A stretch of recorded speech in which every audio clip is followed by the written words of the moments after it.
Et salut à tous les amis, c'est Crypto Partage, c'est un plaisir de vous retrouver pour cette nouvelle vidéo d'analyse du 8 février 2022. J'espère que vous portez tous très bien. On débute avec l'intro et ce tweet de Xavier Fesneau qui dit « Urgent, cherche médecin pour un problème de cou ». Tout va bien au niveau de l'épaule gauche et la tête, mais l'épaule droite est déboîtée par rapport à la ligne de cou. Rien de bien grave, c'est pour un ami qui vise encore 22 000 $ avec son épaule tête épaule sur Bitcoin. Et vu qu'il insiste, 3 petits points. Et c'est vrai qu'il n'a pas tort ce petit Xavier, puisque regardez, on a bien cette fameuse épaule gauche, la tête, l'épaule droite apparemment ici, et bah ici ça commence à devenir un petit peu compliqué. Donc pour toutes les personnes qui croyaient en cette épaule tête épaule pour le coup et qui pensaient vraiment qu'on allait retourner à 20 000 $, elle vient d'être invalidée ici avec la réintégration au-dessus de la ligne de coût.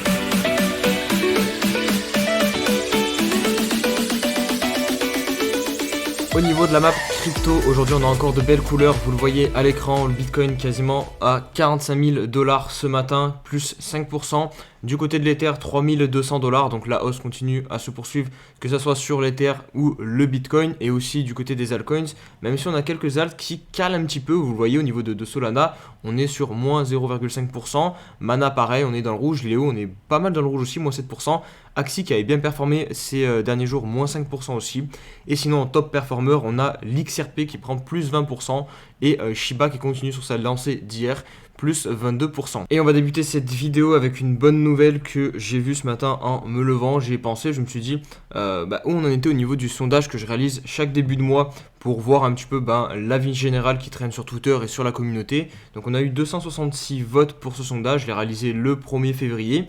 Et vous le voyez, la target qui a récolté le moins de votes, et pour rappel, pour les personnes peut-être qui découvrent la chaîne ou qui découvrent le concept, en gros, chaque début de mois, je réalise ce sondage pour prendre un petit peu la température sur les réseaux sociaux, voir la target des gens en fin de mois.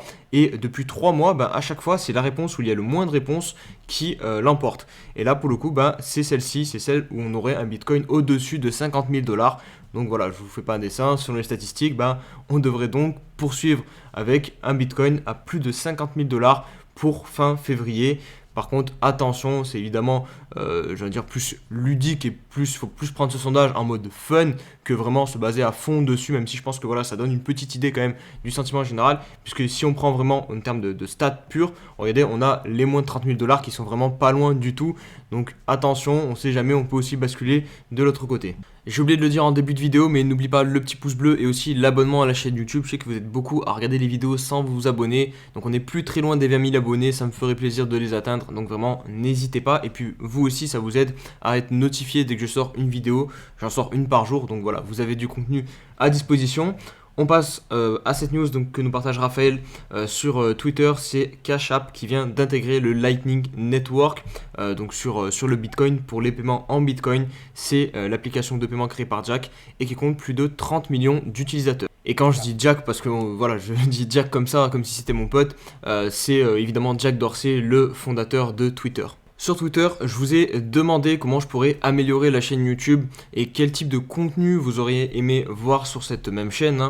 Et aussi pareil au niveau des ADJ, donc les ADJ c'est les vidéos journalières où je décrypte l'actualité, je fais un petit peu d'analyse technique, plus la question de l'abonné. J'aurais aimé savoir ce que vous voulez voir sur la chaîne, ce que vous appréciez, ce que vous aimez un peu moins. Donc si vous avez quelques minutes aujourd'hui dans l'espace commentaire pour me rédiger un petit commentaire, vous dire ce que vous appréciez, ce que vous au contraire vous n'aimez pas trop, pour que je puisse essayer d'adapter mon contenu à ce que vous aimez. Le problème c'est que souvent vous n'êtes pas forcément tous d'accord sur les mêmes sujets, donc c'est pour ça que j'ai du mal à focus un petit peu la chaîne sur un domaine en particulier. Il y en a qui veulent plus d'analyse technique, il y en a qui veulent plus de news, donc c'est ça qui est un petit peu compliqué. Donc là j'essaye au maximum de prendre un avis général et ensuite pouvoir vous proposer le meilleur contenu. Après évidemment j'essaye aussi de faire quelque chose que j'aime faire aussi, puisque j'ai pas du tout envie de me lever et de devoir travailler entre guillemets pour faire quelque chose que je n'aime pas vraiment. Donc voilà, il faut trouver un petit mix des deux et c'est pour ça que je vous demande votre avis. Selon les documents financiers officiels du constructeur automobile Tesla, l'entreprise américaine détiendrait fin 2021 l'équivalent de 2 milliards de dollars en Bitcoin.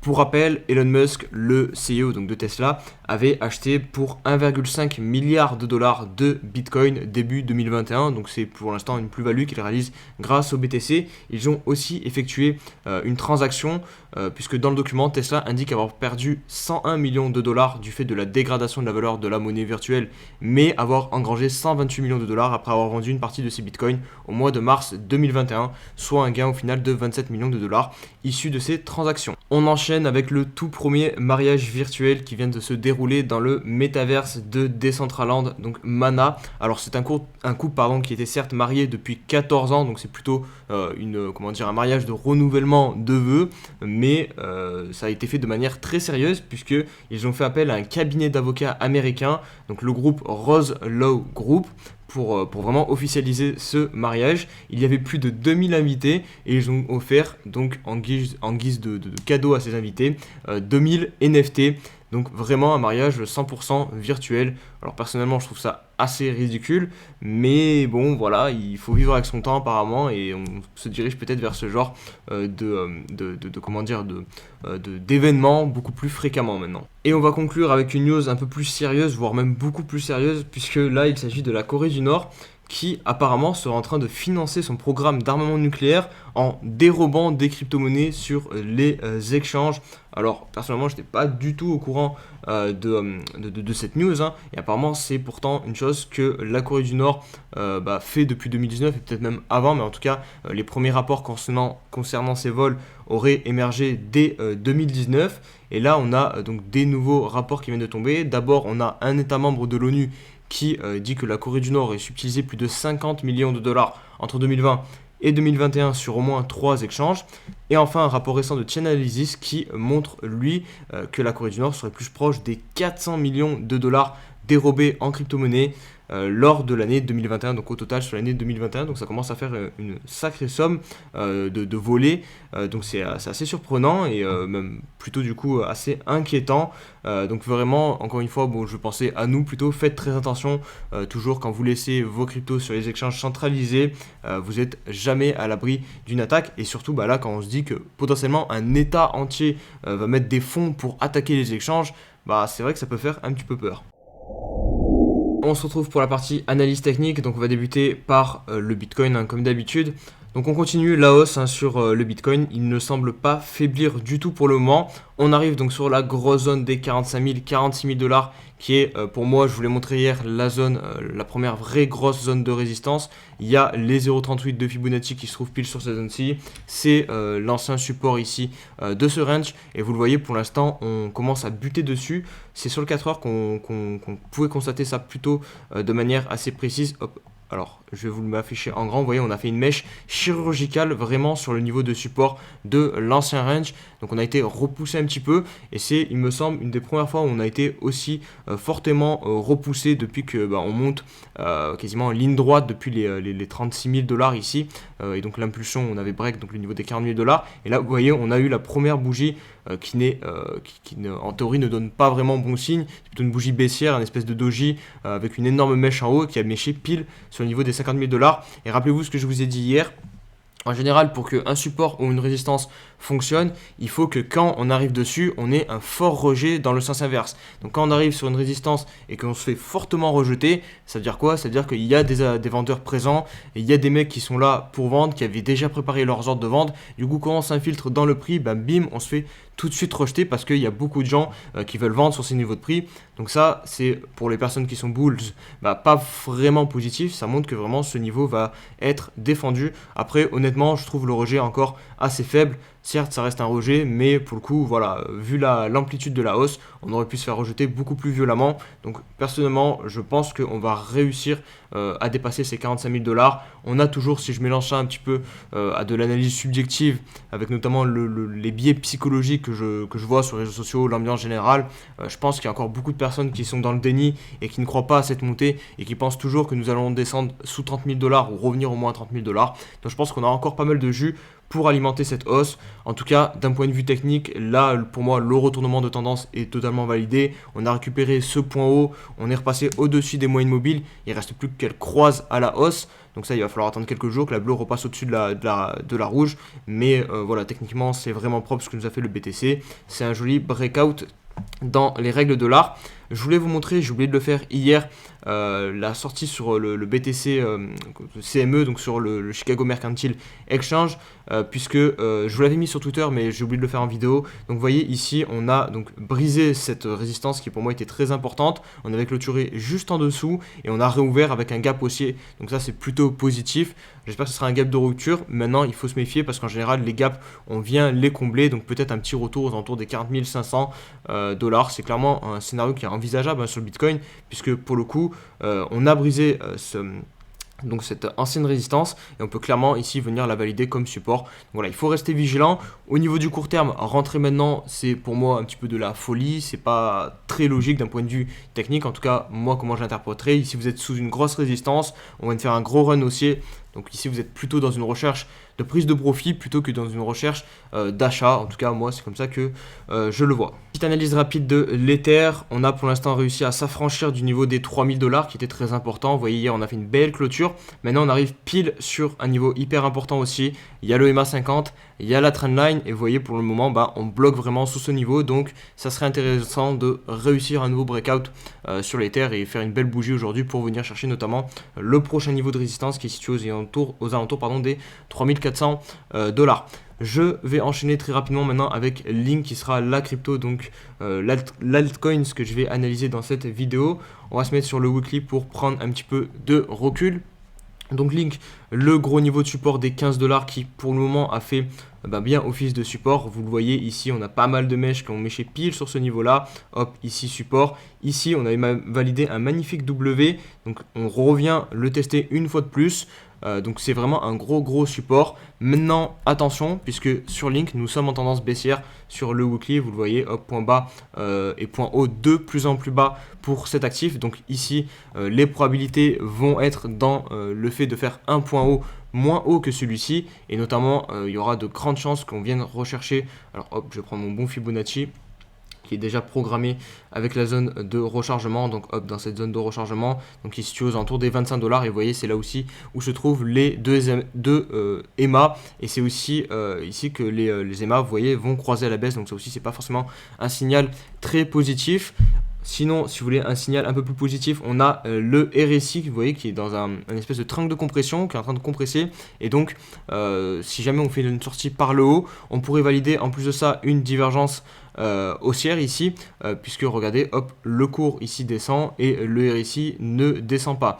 Donc si on vient à casser donc le point haut ici à 52, donc en plus de ça repasser au-dessus de la zone de neutralité, repasser plus du côté surachat, plus casser aussi cette figure en triangle de compression, on pourrait avoir un bon signal d'une reprise haussière sur Chainlink.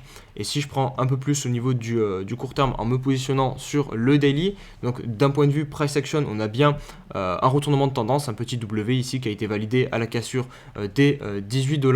Maintenant, on reste encore au niveau des deux EMA assez baissier, puisque la bleue reste sous la rouge. Et surtout, on a, vous voyez, au niveau du RSI, on est pile sur le niveau 50. Donc attention, on est encore potentiellement sous résistance. Ah oui, c'est ça que je voulais vous montrer. Donc ici, vous voyez, on bute sous ce dernier point bas. Et si on se met sur le weekly, vous allez voir qu'on a aussi une résistance weekly qui se trouve sur ce niveau-ci. Hop, elle est pile ici à 18.5. Vous avez ici pile poil une clôture weekly. Et ici, un top carrément, un ATH. Donc voilà, on est sous résistance encore sur Chainlink au niveau du court terme. Et on va conclure la vidéo avec la question de l'abonné. Alors malheureusement aujourd'hui il n'y aura pas de question puisque vous ne m'avez mis que des commentaires très sympathiques, très gentils. Donc je vous en remercie grandement, ça fait super plaisir. Mais je voulais quand même m'arrêter sur le commentaire donc, de Prodige DMC qui me dit « Sell in May and go away ». Je pense qu'on va y avoir droit cette année encore. Alors pour ceux qui ne connaissent pas ce célèbre adage boursier, en gros très souvent la période juste avant mai c'est la meilleure période en termes de saisonnalité. C'est là où il y a le plus de performance. Et derrière, pendant l'été, on a souvent les corrections parce que voilà, les gens partent en vacances, les professionnels partent en vacances et du coup ça corrige. Donc on espère évidemment qu'on va avoir ce rallye se mettre en place cette année comme l'année dernière. Le crash en mai, c'était pas pour rien au final l'année dernière sur le Bitcoin et les crypto-monnaies. Et je pense vraiment qu'on peut avoir cet adage qui se met en place cette année. Pourquoi ? Parce que vraiment, je trouve qu'il y a une ambiance hyper morose, hyper négative actuellement sur les marchés. On prend par exemple les indices américains. Je trouve qu'il y a un consensus vraiment général sur les médias mainstream, sur les analystes, pour dire qu'il y a des problèmes dans le monde, qu'il y a la guerre en Ukraine, qu'il y a des problèmes économiques, la remontée des taux. Enfin, je ne suis pas un expert en économie, mais vraiment, de ce que je constate, c'est uniquement une ambiance négative, morose, et c'était pareil sur le Bitcoin il y a de ça encore quelques jours, quand il était à 32 000 dollars, il y avait vraiment une ambiance générale négative, ça parlait uniquement de bear market, de crash, et je pense que quand la majorité s'accorde pour dire qu'il y a un crash, bah, le crash n'arrive pas. Donc vraiment, je pense qu'on peut avoir un beau rallye jusqu'à mai se mettre en place, que ce soit sur les indices américains ou sur le marché des crypto-monnaies. Voilà, après c'est uniquement une analyse subjective, là, une analyse que je fais moi, vue avec les infos que je collecte sur les réseaux, sur les médias mainstream de ce que je vois. Donc ça vaut ce que ça vaut, voilà, c'est à vous derrière aussi de faire votre propre analyse. Mais je pense que ce petit côté un petit peu flair, un petit peu, comment dire, analyse de la psychologie de la vie des gens, en fait, ça peut quand même aider pas mal. En tout cas, moi je m'en sers. Après, voilà, c'est à vous aussi derrière de faire vos propres analyses. Et n'hésitez pas vraiment à me dire ce que vous en pensez en commentaire. Voilà pour la vidéo, j'espère qu'elle vous a plu. Si c'est le cas, comme d'hab, n'hésitez pas à mettre le petit pouce bleu. Et on se dit à demain pour une nouvelle vidéo. Allez, ciao ciao.